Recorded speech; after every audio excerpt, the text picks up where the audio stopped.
And good afternoon, and thank you for joining us for DC News Now at noon. I'm Mark Hall. We begin with breaking news. A man has been arrested after human remains were found in the backyard at a home in Northeast DC. Police responded to the Brookland neighborhood back on February 3rd, but today, investigators are now releasing more details in this case. DC News Now's Katie Reed joins us live with more. Katie, what are we learning? Good afternoon, Mark. So what we know right now is there has been a suspect arrested, 32-year-old Levon Barnes of Northeast DC. He's been charged with first-degree murder while armed. You can see right behind me, this is where it all happened. You can see the police tape is still there. This all actually happened on February 3rd. There was a discovery of human remains at around 8:30. 5th District officers responded to this address here on Kearney Street Northeast. And now this was reported of human remains located in the yard. Now, those remains were transported to the office of the chief medical examiner, and now those remains were recovered, and now there's also a further examination. But we just spoke to someone who works here in the neighborhood, and a lot of people here tell me that they are shaken up. The man that we just spoke to says that he is disturbed. He would have moved if this was his house, and we'll have a full report coming up later on at 5 o'clock. But still, people here are shaken up. Neighbors taking to social media saying the same thing, and we'll obviously, again, keep you up to date with more information as it becomes available to us. But again, there has been someone who has been arrested in this murder case. Katie Reed, thank you. A man is dead after being dragged down the platform and onto the tracks. Police say the tragedy unfolded when his dog's leash got stuck in the train door. DC News Now's Lex Juarez has the latest. It's a terrible thing to imagine, and one day later, people who take the metro from this station every day are still in shock. Questions about how this could have happened are at top of mind. Metro police say the leash was stuck between the doors, and it has some riders wondering why there isn't automation to catch something like that and force the door open. WMATA says the train operator performed 2 safe door checks before moving forward, which is the standard safety protocol. But even with these safety measures in place, everyday riders tell me they're being extra cautious when standing near the doors. I just got to make sure if my backpack is strapped on right and I have enough time to leave. But yes, I don't have a dog, and it's probably won't apply to me, but sometimes I do ride my bike, and I'm just going to be more aware for sure. Some riders also suggest adding more safety measures to keep this from happening again, including adding an emergency button inside of the metro trains. In Fairfax County, I'm Lex Juarez, DC News Now. Lex, thank you. In Tacoma Park, police are concerned over an increase in violent crime. They say the violence is impacting the city too frequently. The police department is increasing patrols and overtime to put more officers in hotspot areas. Well, frustration continues to mount for parents of children with special needs because of school bus delays and cancellations. Now the department in charge of those buses is holding job fairs to try and ease parents' concerns. Our Tosin Fakile is at the Marion Barry Jr. building with a look at what's happening.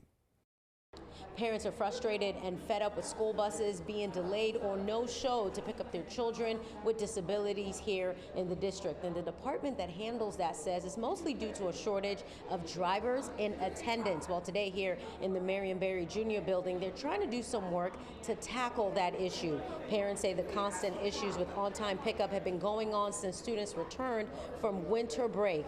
And this job fair happening on Thursday is being put together by the Office of the State Superintendent of Education. That department is responsible for taking over 3,700 students with disabilities to school daily. And last month, they said there was a shortage of bus drivers and attendants, and that led the department to cut service. And they say that caused delays for dozens of routes every day. Now, since we've been in here, we've seen people coming and going. The room is packed, people doing interviews for several positions available. The department says they're hoping with the job fair that will be happening today and tomorrow, they're hoping to fill 200 positions. I really love children, so I want to get in the field of working with them.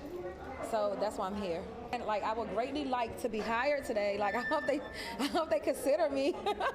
Now, this job fair will be happening tomorrow, Friday, at the same time from 10 a.m. to 6 p.m. here at the Marion Barry Jr. building. Now, for more details on this event and what applicants need to know before they show up here, you can find those details on the DC News Now website. I'm Tosin Fakile for DC News Now. Thank you, Tosin. Officials who say of the people who registered for the job fair, more than 250 interviews have been scheduled across the 2 days. The registration is closed, but for people who are interested and walk in, they can guarantee an interview time. Now, the department says when the time comes, there are frustrated parents, and they are doing everything to stabilize the system and working to make sure that families get the service that they deserve and that they need. Well, in the district, the National Park Service is doubling down on its decision to clear a homeless encampment in McPherson Square. The NPS says it took orders from the mayor's administration. Her office cited illegal drug activity as well as health and safety concerns. Now, dozens of people were kicked out of the square Wednesday morning. The Park Service says that they gave more than 2 weeks' notice, also saying that they framed up efforts to connect people with housing and other services in that time. The homeless advocates say the last-minute move creates chaos. There are service providers, case managers who have developed relationships with people here in the park, and if folks are forced to move, they may move to an area where their case manager cannot find them. The original clearing date was set for mid-April, but it was moved up due to safety concerns. And the district's resources for tackling homelessness are at risk of even becoming tighter. 2 homeless shelters will be temporarily closed for renovation this summer. And that means that the district will lose more than 750 beds over the next year. And some people have found temporary housing in hotels through DC's PEP-B program that started during the pandemic for medically vulnerable people. But that program will soon end. That program had about 660 beds, and there's not a firm date on closure yet, but they're not allowing more people to enter, and I think it's closing by the end of the fiscal year. On Monday, Mayor Bowser touted a new building called The Ethel. It will help house homeless individuals in apartments and provide them with job resources and other services. Well, U.S. Drug Enforcement Administration agent has sounded the alarm that Mexican cartels are operating in Maryland. That's according to News Nation.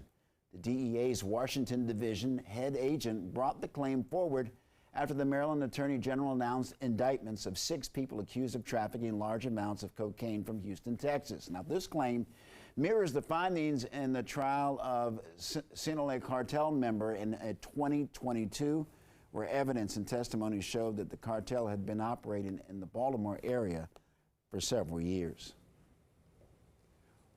Well, Ann Milgram, administrator for the Drug Enforcement Administration, warned that illegal fentanyl is in all 50 states. And yesterday on Capitol Hill, senators grilled top U.S. drug officials, including Milgram, about how to tackle the country's fentanyl crisis. Now, both parties are looking to crack down on the growing problem, but they're split on over how. Washington correspondent Anna Wernicke is in D.C. with more.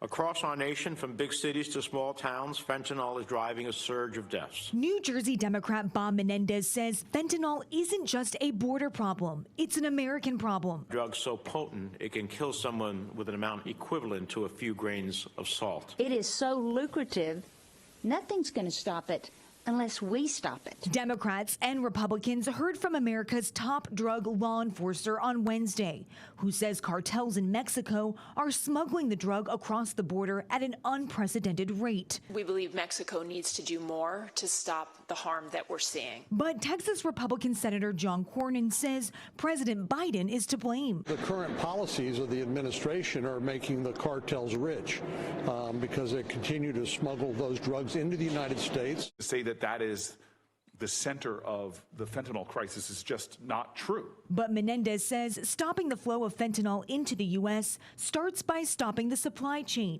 which starts in China. China needs to take practical and common sense steps to address this problem right now.